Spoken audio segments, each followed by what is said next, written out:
All right, so I have seen the Dune movie twice now, and I have read the book numerous times, and I'm actually reading through the book right now to my children and to my wife out loud.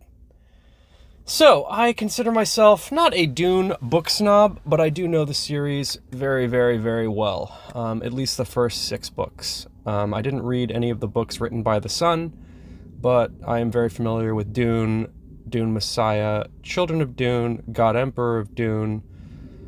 Oh my god, what's the one right before Chapter House Dune? Holy crap, do I not remember this? Whatever, I've read all six books. But to me, it kind of starts getting hazy after God Emperor of Dune, to be perfectly honest. Starts getting a little hazy there. Anyhow. So Dune, the movie, let's talk about it, and especially from the perspective of someone who's very familiar with the books. This is going to have a ton of spoilers for the movie and for the book. I might even talk about the future books. I'm going to try to keep this under like 15 minutes, okay? So, in short, the Dune movie. It's a wonderful film. It's made with love. The only problem I see in it is that it doesn't have a proper ending. So, it just kind of ends really anticlimactically.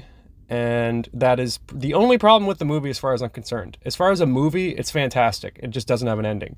So if part two can nail the landing, holy crap, is this a masterpiece. So let's just get that out of the way. It's made with love, okay? It's very obvious.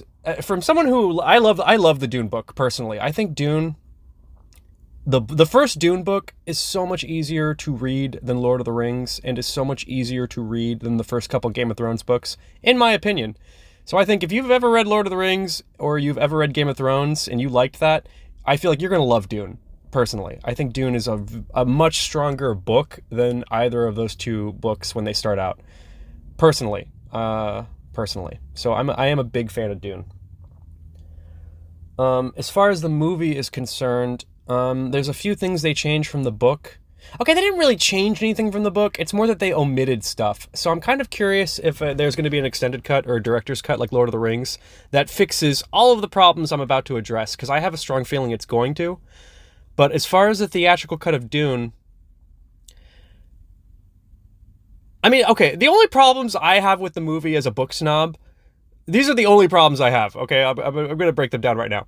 It's a great movie, wonderfully acted, wonderfully shot, amazing special effects. I love the Hans Zimmer soundtrack. You can't listen to it by itself, but with the movie, I think it's perfect. So a lot of people are trashing Hans Zimmer soundtrack.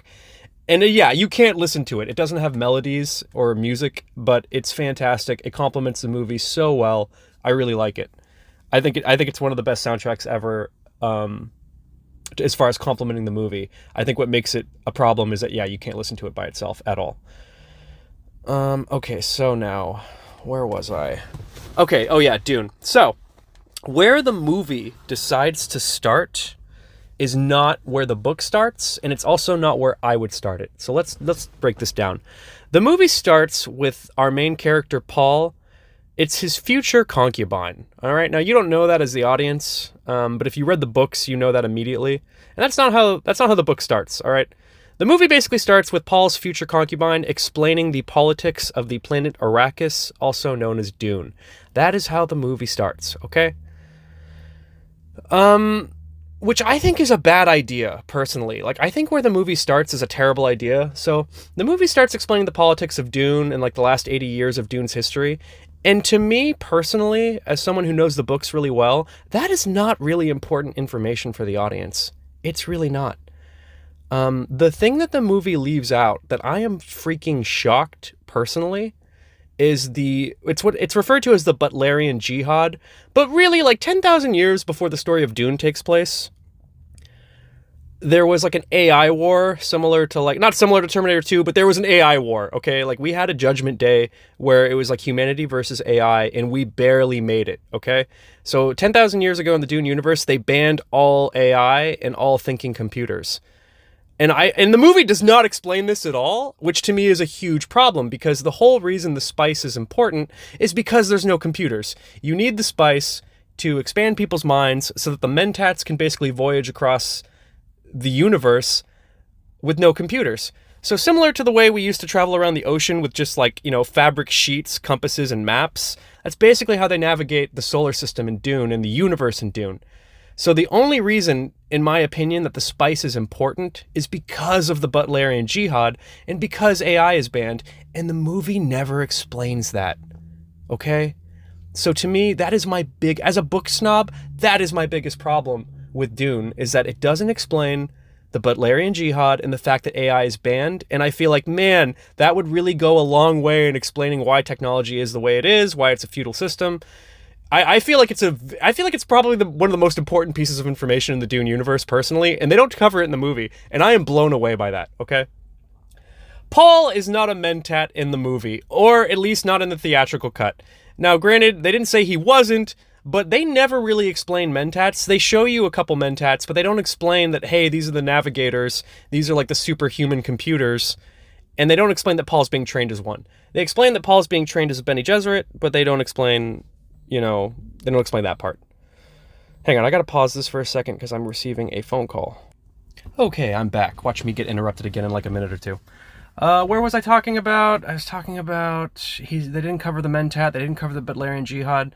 Oh yeah, the movie starts off on Dune, and you're being told the backstory of Dune, and I'm like, yeah, that's not important. And also, in the very first chapter in the book is the Gamja Bar Scene, and in the movie, it's probably like scene 6 or 7. It's like almost 20 minutes into the movie before you have the Gamja Bar Scene, which is one of the best scenes in the movie. And in the book, the scene is like twice as long with way more dialogue, and Paul is a lot more badass in the book. And in the movie, they made him really passive in that Gamja Bar Scene, which I find kind of... I'm really hoping in the extended cut we just get the full scene, okay? I think if I was in charge of the Dune movie, not that I am, but like if I was in charge of the Dune movie, I am 100% positive that I would not have shown the planet of Arrakis until they landed on it, okay? So in the movie, the very first scene is on Arrakis and you're getting the backstory, but in the book, that's not the case. And I also feel like, as far as a movie's concerned, it would be much better paced if we didn't see Arrakis or Dune until they actually land on it, which would probably be like a half an hour into the movie. So I think the movie, like much like Jaws, I just feel like it'd be better if they kind of hid Dune away from the first half hour of the movie. Because, like, Paul's learning about Dune, he's worried about it, he's being told about the dangers. And I just feel like, as far as building tension, it would be better if we didn't see Dune for the first time until Paul did.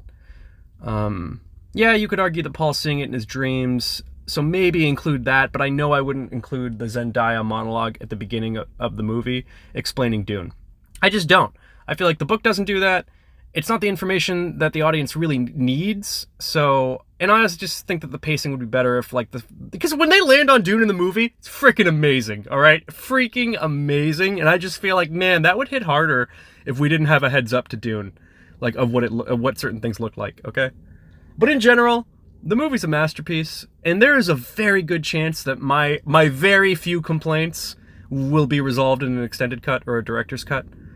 I think the only thing that won't be resolved is the idea of, like, they show you Dune in the very first scene, and I just feel like, nah, show that like a half an hour in, It's not like Star Wars starts off with showing you what the Death Star is going to be like, and I just feel like, yeah, Dune should probably do the same thing. It's not a good analogy, but maybe Jaws is a better analogy. The idea of, like, yeah, you shouldn't show the shark in the very first scene, maybe wait a while, and I feel like, yeah, probably the same thing with the planet Arrakis and building tension.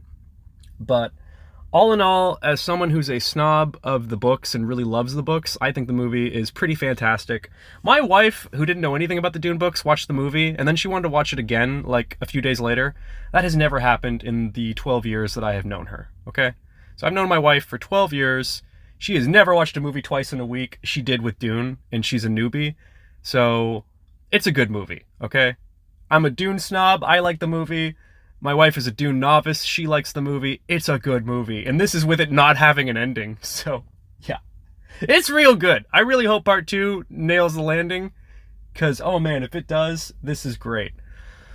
Concerns I have with the future of Dune. Well, Denis Villeneuve is talking about doing the first book and then doing Dune Messiah. And to me, that's really weird. Because personally, to me, I don't see how you could end it there. Like, knowing where Children of Dune goes and where God Emperor of Dune goes, it seems kind of crazy that they're only going to do the first 2 books, all right? Because Children of Dune is about Paul's children, and God Emperor of Dune is about Paul's child, Leto II, becoming... Oh, I don't know how you do it in live action, but it's so interesting. I mean, basically, he becomes a giant worm in God Emperor of Dune, but really what that means is that he's like Dr. Manhattan. Okay, so if you're familiar with the character of Dr. Manhattan from Watchmen, Paul's son, Leto II, really becomes like Dr. Manhattan times 11, and it's freaking amazing, okay? And so the idea that they don't want to push it that far is kind of upsetting. And honestly, Dune should be a miniseries, all right? Not the Bene Gesserit miniseries, but Dune really needs to be a Game of Thrones HBO-style miniseries that nails the landing and doesn't suck. Anyway, getting that phone call. I'll see you guys later.